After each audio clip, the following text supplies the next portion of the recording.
दोस्तों Hisar civil hospital में है और हिसार सिविल हॉस्पिटल में हर बुधवार को जो विकलांग यहाँ आते हैं उनके लिए स्पेशल बुधवार का दिन होता है।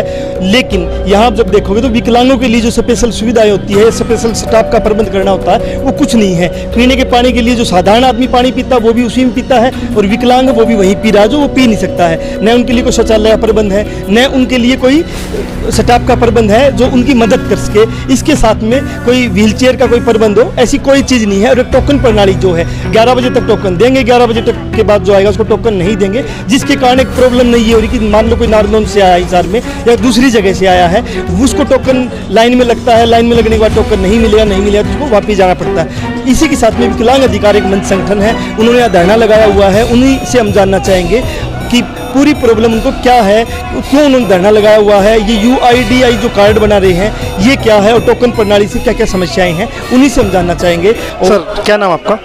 अमित दिनोदिया। आज का जो आपका धरना है, और एक तरफ वहाँ बुधवार का दिन लाइन लगती है टोकन बनवाने के लिए, जी एक बार मुझे इसके बारे में बताइए, UID क्या है, UDI जो बन रही है इसके बारे में।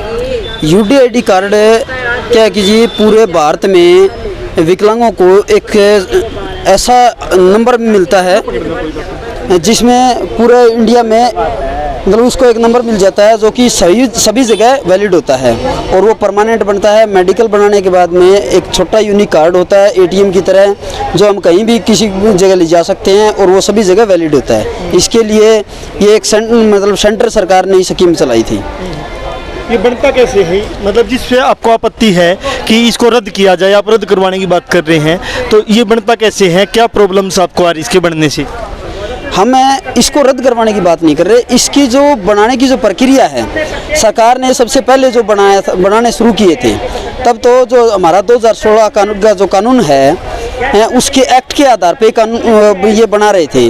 जैसे कि विकलांग सबसे पहले अपना मेडिकल प्रमाण पत्र बनवाता है, उसके लिए उसको डॉक्टर से चेकअप भी करवाना पड़ता है, और सारे काम करवाने के बाद उसका मेडिकल प्रमाण पत्र बनता है, और उस मेडिकल प्रमाण पत्र के आधार पर ही उस साथी का ये UDID कार्ड बनता है। लेकिन इन्होंने क्या किया कि UDID कार्ड बनवाने के लिए भी वही दोबारा से प्रक्रिया शुरू करवा दी गई है कि आप मेडिकल जमा करवाओ और दूसरा नया मेडिकल लो और UDID कार्ड बनवाओ।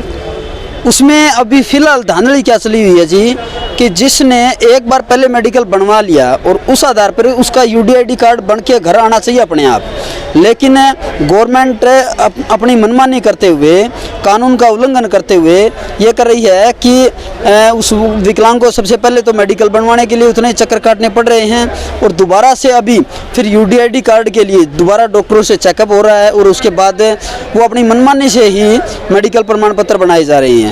यदि किसी भी विकलांग का पहले 100% मेडिकल बना दिया गया था तो वो घर तो उसने बनाया नहीं है, डॉक्टरों द्वारा ही उसका पूरा मेडिकल बोर्ड द्वारा ही उसका जो मेडिकल प्रमाण पत्र बना था। उसके बाद जैसे वो UDID कार्ड के लिए अप्लाई करता है तो उसको दोबारा बुलाया जाता है, और उसके बाद उसका अभी ऐसे चल रहा है कि कम कर रहे हैं, मतलब अपने तरीके से बना रहे हैं। सीधा सरकार का ये कि इनको घटाना है, जो विकलांगों को जो पेंशन मिलती थी उनको इन्होंने कम करना है, जो सुविधाएं मिलती थी कम करना उनको। ये जैसे इस मकसद से तो यही लग रहा है कि सरकार क्या करना चाहती है कि जितने पेंशन धारक है उनको कम करके और कुछ बढ़ा देंगी, बजट वही का वही रह जाएगा, और इसमें सरकार मतलब इन जो बाकी विकलांग हैं उनसे ये धोखाधड़ी कर रही है। क्या लगता है आपको कि सरकार जो है ये जो मनमानी कर रही है और कोई उस प्रकार की सुविधाएं यहाँ नहीं दिख रही जो स्पेशल विकलांगों के लिए होनी चाहिए?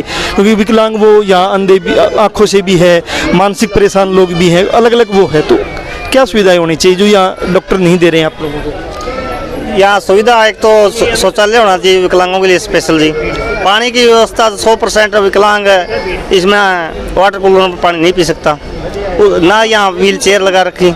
हमारी CMO से कई बार मीटिंग भी हो चुकी है इस मामले पे, बार बार याद हुआ रहे हम पानी की व्यवस्था की जाए, व्हील चेयर की व्यवस्था की जाए, परंतु प्रशासन सुनना नहीं चाहता, कुछ करना नहीं चाहता। गांव लेवल पे क्यों नहीं कैंप लगाए? जैसे आधार कार्ड बनाए गए थे, ऐसे डॉक्टरों की टीम हर बुधवार को किसी गांव में जाए, वहां ये कैंप लगाए।